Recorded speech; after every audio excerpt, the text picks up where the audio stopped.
Have you ever noticed that person who disappears when everyone else is celebrating? The one who never posts anything on social media while everyone shares every second of their life? That colleague who shrinks back when receiving public praise? Most people find this strange. Bizarre even. After all, we live in an era where existing means being seen, liked, validated. But what if I told you that these people who avoid the spotlight, who skip celebrations, who dismiss others' validation, aren't antisocial, traumatized, or depressed like you've always imagined? What psychology has discovered about loners will turn everything you believed upside down. There are brain mechanisms, behavioral patterns, and even evolutionary advantages behind this way of living. We're talking about people who've developed a completely different relationship with their own existence, and who might be seeing something the rest of humanity hasn't realized yet. Brace yourself, because after this video, you'll never look at that quiet person the same way again. 1. The mystery of those who don't celebrate anything. Picture this. It's someone's birthday at the office. Cake, balloons, the whole ritual. Everyone gathers around singing, phones out, capturing the moment. But there's always that one person standing at the edge, or worse. They've conveniently found an excuse to be somewhere else entirely. We've been conditioned to believe that celebrations are universal joys. Birthdays, promotions, holidays, these are supposed to be the highlights of human experience. So when someone consistently opts out, our first instinct is to assume something's wrong with them. Depression, social anxiety, a traumatic past perhaps. But here's where it gets interesting. Psychology reveals that many people who avoid celebrations aren't running from joy. They're running from performance. Think about what celebrations actually demand. You're placed center stage, expected to display a specific emotional response on cue. Gratitude, excitement, surprise. There's an unspoken script, and everyone's watching to see if you'll follow it. For some minds, this feels less like a gift and more like an ambush. Research in personality psychology shows that individuals high in trait introspection often experience celebrations as cognitively overwhelming. Their brains are wired to process experiences deeply and privately. When forced into the shallow waters of public performance, something fundamental gets lost. The meaning they might have found in quiet reflection evaporates under the heat of expectation. There's also the concept of emotional authenticity. Some people have an almost pathological need for their feelings to be genuine, spontaneous, and self-generated. Celebrations, by their very nature, are orchestrated. The date is predetermined. The emotions are scheduled. For someone who values authentic experience above social convention, participating can feel dishonest, like lying to themselves in front of witnesses. But perhaps the most fascinating discovery is about temporal perception. Certain individuals don't experience time the way most people do. They don't naturally chunk their lives into discrete, celebrate-worthy moments. To them, existence is a continuous flow. Singling out one day as more significant than another feels arbitrary, almost absurd. Why celebrate graduating when learning never stops? Why mark a birthday when every day is equally a step toward death and equally a gift of life? This isn't pessimism. It's a different philosophical framework entirely. The cultural component can't be ignored either. We live in a society that has commercialized celebration to an extreme degree. Every milestone has been monetized, packaged, and sold back to us with expectations attached. Some loners see through this machinery and reject it not out of sadness, but out of clarity. They refuse to participate in a system that tells them when to feel special. Here's what most people miss. These individuals often do experience joy and gratitude. They just do it privately, in moments they choose, in ways that feel true to them. A sunrise observed alone might hold more meaning than a room full of people singing off-key. A personal achievement might be savored in silence rather than broadcast for applause. The psychological term for this is internal locus of celebration. The source of their joy comes from within, not from external validation or ritual. It's not that they can't be happy, it's that their happiness doesn't require an audience.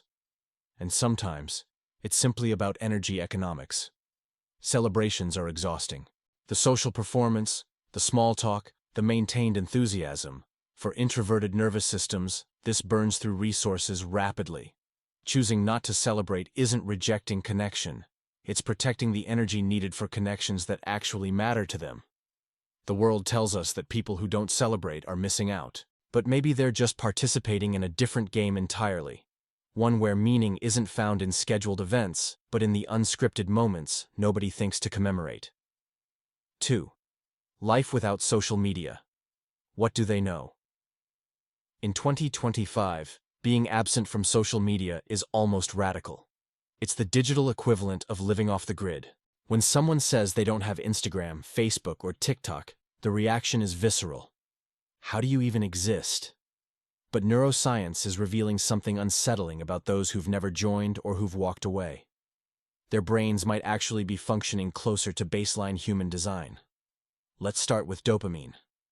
Social media platforms are engineered, literally designed by teams of psychologists and engineers, to hijack the brain's reward system. Every notification, like, and comment triggers a small dopamine hit. Over time, the brain recalibrates, needing more frequent hits to feel normal.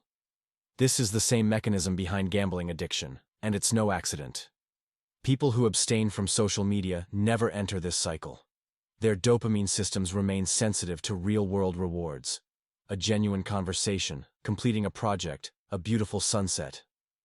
What looks like missing out is actually maintaining neurochemical balance. Then there's attention span. The average person now has an attention span shorter than a goldfish, around 8 seconds. Constant context switching between posts, stories, and notifications has literally rewired neural pathways. The brain loses its ability to sustain deep focus. Those without social media retain something increasingly rare: the capacity for extended concentration. They can read a book for hours, work on a single task without compulsion to check their phones.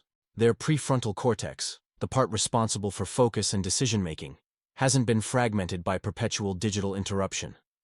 But here's where it gets psychologically deeper. Social media fundamentally alters self-concept. When you curate your life for an audience, you begin living for that audience. You start making decisions based not on what you want, but on what will look good in a post. The vacation isn't chosen for the experience, it's chosen for the content. The meal isn't about taste, it's about aesthetics. Over time, the authentic self becomes buried under layers of performed identity. People without social media maintain what psychologists call self-concordance. Their choices align with their actual values and desires, rather than with audience expectations. They know who they are because they haven't outsourced their identity to a comment section. There's also the comparison trap. Social media is essentially a highlight reel competition where everyone's showing their best while hiding their worst. The psychological toll is documented: increased anxiety, depression, and feelings of inadequacy. Your brain can't distinguish between someone's carefully edited life and reality, so it treats their success as your failure. Loners who skip social media avoid this entirely. They're not constantly measuring themselves against impossible standards. Their sense of worth comes from internal metrics, not external validation. Consider the concept of presence. How many moments have you experienced through a screen instead of through your senses? Concerts watched through a phone camera. Meals photographed before tasting. Sunsets captured but not felt. Social media trains us to document rather than experience. Those without it are fully present. When something beautiful happens, they're actually there, not thinking about how to frame it, caption it, filter it. This sounds small, but it represents a fundamentally different way of being alive. Privacy is another factor. Every post is data. Every like is information. Social media companies know more about you than you know about yourself. Your political leanings, your insecurities, your purchasing triggers. They sell this information, use it to manipulate you, build psychological profiles. People who abstain maintain something almost extinct: genuine privacy. Their thoughts, experiences, and lives belong to them alone. In an age of total surveillance, this is quietly revolutionary. But perhaps the most profound difference is in relationship quality. Social media creates the illusion of connection while delivering isolation. You can have 1,000 friends and zero intimacy.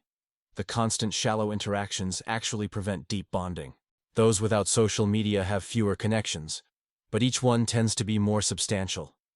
They invest time in real conversations, face-to-face interactions, relationships that require effort and presence. Quality over quantity isn't just a saying. It's a measurably different social ecosystem. There's also the recovery of time itself. Studies show the average person spends 2 to 4 hours daily on social media. That's 14 to 28 hours weekly. Over a year, that's 1,460 hours, the equivalent of 30 to 60 full days. People without social media have literally reclaimed months of their lives. What do they do with this time? They read, create, think, build skills, rest, engage with the physical world. They're not better than others. They've simply opted out of a system designed to consume their most precious resource. The psychology community is starting to acknowledge what these loners instinctively understood. Social media isn't a neutral tool.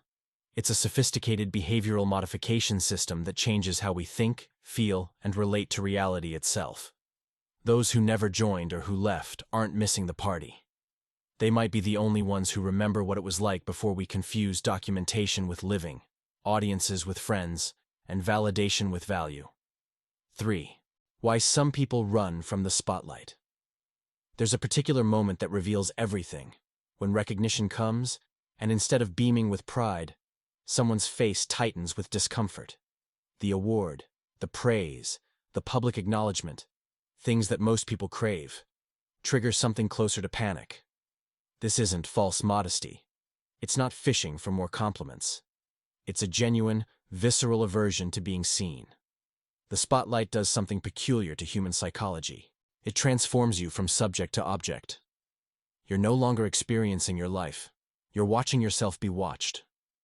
This meta-awareness creates a cognitive split that some minds find deeply disturbing. Psychologists call this objective self-awareness, and for certain people, it's almost unbearable. When attention focuses on them, they become hyper-conscious of every gesture, every word, every micro-expression. The natural flow of behavior becomes impossible. They're paralyzed by self-monitoring. But there's a deeper mechanism at play: vulnerability exposure. Attention, especially positive attention, requires you to claim your achievements, own your qualities, stand in your value. For someone with deep-seated beliefs about unworthiness, often installed in childhood, this creates massive cognitive dissonance. The attention says, you matter, but their core programming says, you don't. The clash is psychologically painful, so they deflect, minimize, redirect credit to others, physically remove themselves from the situation. It's not humility, it's self-protection from having to challenge beliefs they've held their entire lives. There's also the burden of expectation. Once you're in the spotlight, you've set a standard. People now expect things from you. They're watching to see if you'll maintain that level, achieve more, live up to the image. For some, this pressure is suffocating. They'd rather remain unseen and unbound than elevated and obligated. Consider the concept of authenticity preservation. When you're unremarkable, you can be fully yourself. Nobody's analyzing your choices or projecting meaning onto your actions. But visibility changes everything. You become a symbol, a representative, an example. Your personal truth gets filtered through public perception. People who avoid the spotlight often have a fierce commitment to remaining unfiltered. They know that attention distorts. It turns complex humans into simple narratives. They refuse to be flattened into someone else's story about them. There's a neurological component too. Some brains are simply more sensitive to social evaluation. The amygdala, the fear center, shows heightened activity during moments of social scrutiny. What feels like mild discomfort to one person registers as genuine threat to another. For these individuals, avoiding attention isn't antisocial, it's self-regulation.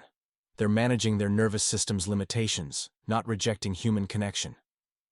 Then, there's the observation that many people who shun the spotlight are deeply engaged with their work or interests but detached from ego rewards.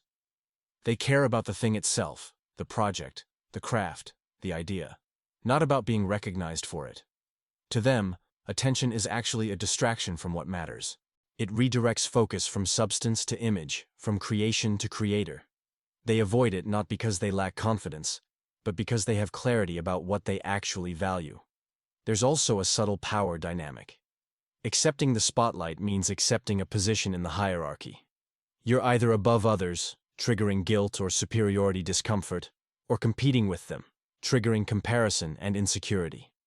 Some people simply refuse to play hierarchical games.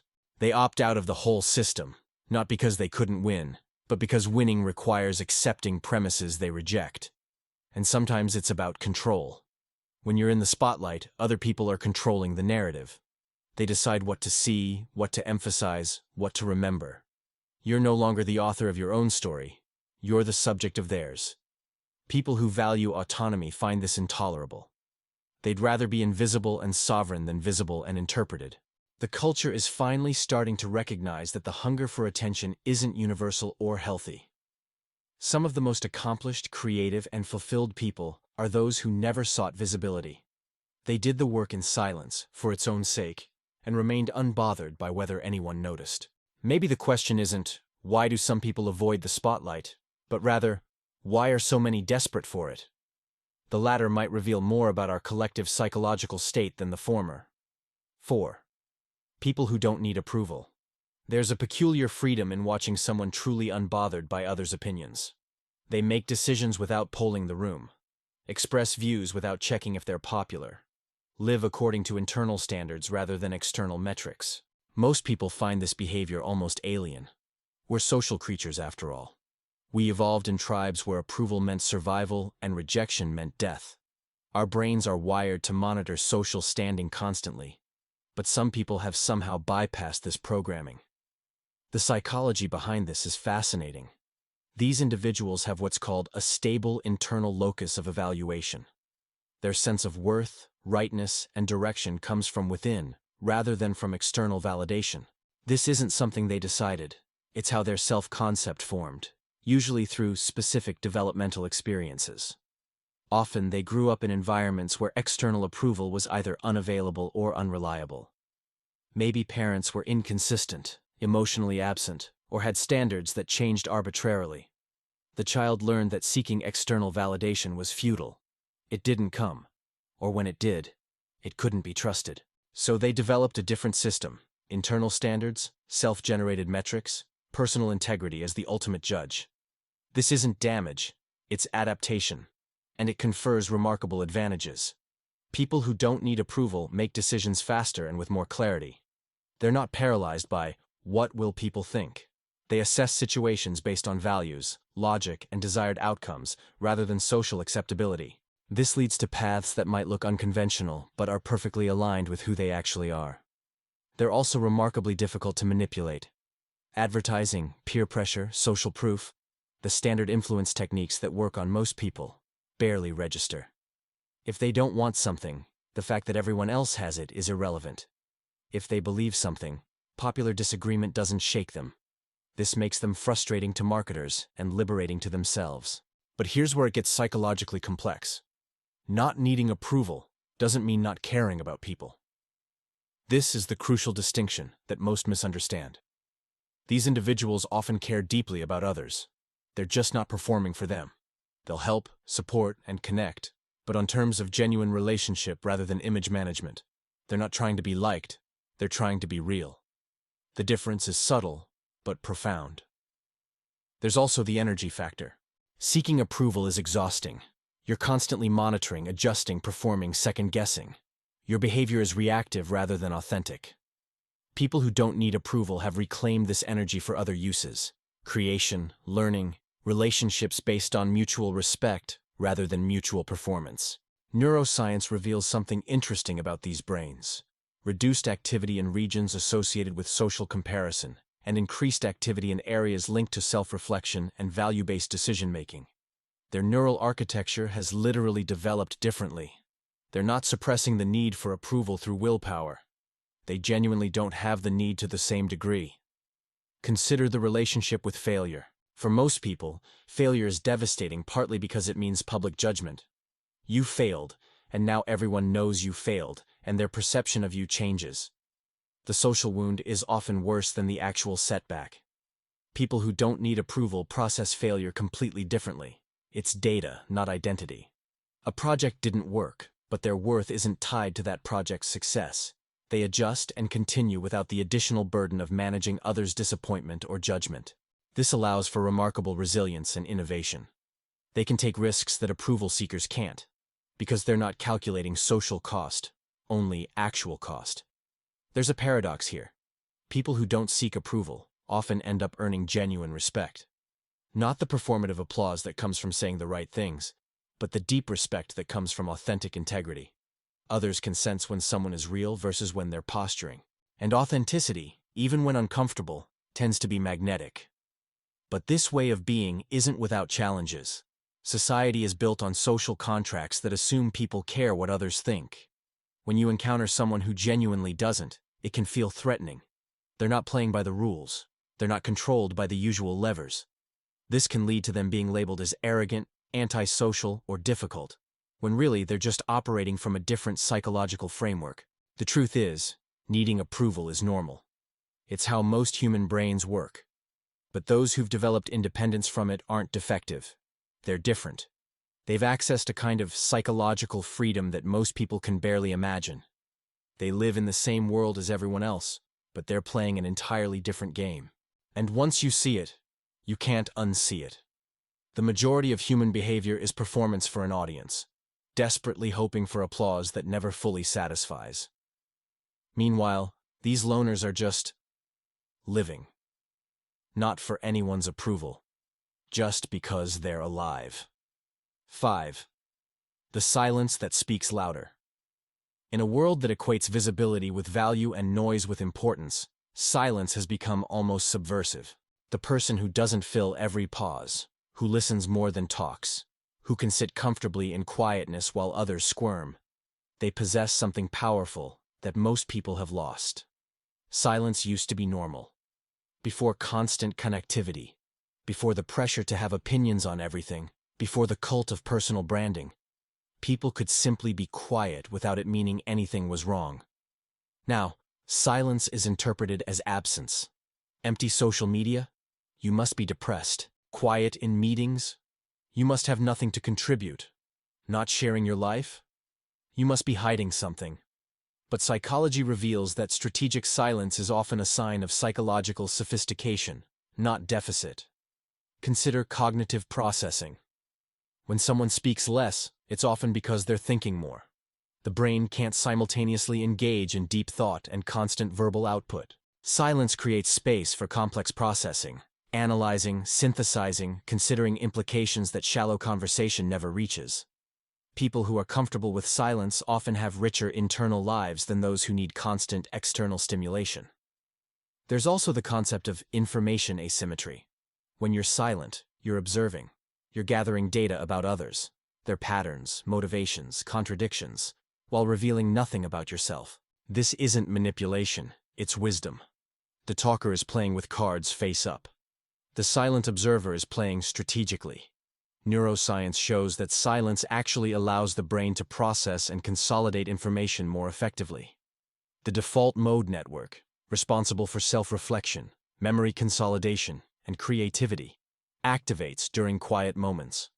People who regularly embrace silence are literally giving their brains time to integrate experiences and generate insights. The constant talkers are too busy inputting to allow for processing. But perhaps the most profound aspect of silence is its relationship to authenticity. When you speak less, every word carries more weight. You're not filling space with performance or social lubricant. You're communicating only what actually matters. This creates a completely different quality of interaction. People listen when you speak because they know it won't be noise. There's also a power dynamic. Silence makes others uncomfortable, and in that discomfort, they reveal themselves. They fill the void, over-explain, expose their anxieties. The silent person gains understanding without giving anything away. This isn't cruelty. It's just what naturally happens when one person is comfortable with quiet and another isn't. Consider the relationship between silence and emotional regulation. Constant talking is often an anxiety management strategy. The nervous system stays activated, never drops into the vulnerable space of stillness. It's a way of running from yourself. People comfortable with silence have made peace with their own minds. They don't need distraction from their thoughts because their thoughts aren't enemies. This represents a level of self-acceptance that most people never reach. There's also the cultural rebellion aspect. We live in a society that commodifies attention and monetizes voice. Everyone's supposed to have a platform, a brand, an opinion on everything. Silence refuses this entire system. It says, "My thoughts are mine. My experiences are not content. I don't owe you access to my inner world." In an age of total exposure, this is radically countercultural. Research in communication psychology shows that people who speak less are often perceived as more intelligent, more trustworthy, and more mysterious. All qualities that carry social value. The paradox is that by not seeking attention, they attract it. But most importantly, silence is where meaning lives. Words can express ideas, but silence contains everything words point toward. The space between notes makes music. The space between words makes meaning. People who understand this have access to depths that the constantly verbal never reach. Think about the most profound moments of your life. Chances are they weren't loud. They were quiet. A moment of realization, a deep connection, a sunset that stopped you in your tracks. Meaning happens in silence. Those who avoid silence are avoiding meaning itself, staying busy on the surface to avoid the depths beneath. The silent loner isn't empty or shut down. They're full, so full that they don't need to spill it out for validation. They're experiencing life at a frequency most people can't hear because they're making too much noise to listen. And maybe that's the real distinction. Some people need to broadcast to feel real, while others need silence to feel real. Neither is wrong, but only one leads to the kind of depth that transforms. In the end, silence isn't absence of communication. It's the foundation for communication that actually matters. It's not emptiness. It's the space where everything essential lives. 6. The invisible strength of loners. Society loves to pathologize solitude. The person who prefers their own company must be lonely, damaged, or socially inept. We've built an entire cultural narrative around the idea that healthy humans are constantly connected, endlessly social, perpetually plugged in. But the emerging research tells a radically different story. Loners, true loners, not lonely people, which is a critical distinction, often possess psychological capabilities that socially dependent people lack. They've developed mental muscles that atrophy in those who can't tolerate being alone. Start with self-sufficiency. When you're comfortable alone, you're not constantly outsourcing your emotional regulation to others. You don't need someone else to make you feel okay, to validate your experiences, to confirm your worth. This creates a kind of psychological sovereignty that's increasingly rare. Most people are emotionally dependent without realizing it. They need the relationship, the friend group, the social validation to maintain their sense of self. Remove it, and they collapse. Loners have built internal structures that don't rely on external support. This isn't coldness, it's strength. There's also the creativity factor. Solitude is where original thought happens. You can't think thoughts that have never been thought while you're constantly consuming others' thoughts. Innovation, art, breakthrough ideas. They emerge from minds that spend significant time alone. The greatest creators across history were often loners, not because creativity made them antisocial, but because protecting solitude was necessary for the work. Neuroscience reveals that the brain operates differently in social versus solitary contexts. Social interaction activates certain networks while suppressing others. Specifically, the networks responsible for self-reflection, imagination, and complex problem-solving are reduced during social engagement. This means that people who never spend time alone are literally not accessing full brain function. They're living in permanent social mode, which is one mode among many, not the full human experience. Loners cycle through all modes. They can be social when needed, but they also access the deeper, quieter cognitive spaces that constant socializing prevents. Consider resilience.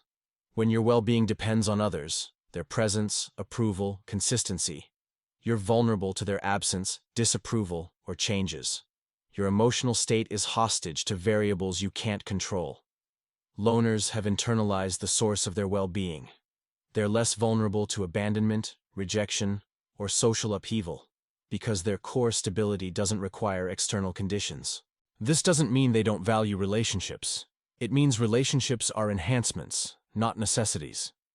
There's a profound difference between wanting someone and needing them. The relationship with boredom is also telling. Most people are terrified of boredom. They'll do anything to avoid it. Scroll endlessly, binge content, seek constant stimulation. Boredom feels like a void that must be filled. Loners have a completely different relationship with unstimulated time.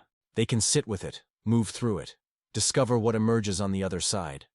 And what emerges is often insight, creativity, and a kind of peace that the perpetually distracted never experience. Boredom isn't an enemy to be defeated. It's a portal to be entered. There's also the concept of relational selectivity. Loners aren't antisocial. They're selectively social. They've realized that not all connection is valuable, that quantity and quality are often inverse, that saying yes to everyone means saying no to depth. They've chosen fewer, richer relationships over many shallow ones. This isn't elitism, it's resource management. Time and energy are finite. Investing them wisely means being discerning about who gets access. Research shows that people with fewer, deeper friendships report higher life satisfaction than those with many acquaintances. The loner's instinct toward selectivity is psychologically sound, but perhaps the most significant strength is existential. When you can be alone without distraction, you face the fundamental questions of existence. Who am I? What matters? What do I actually want versus what I've been told to want?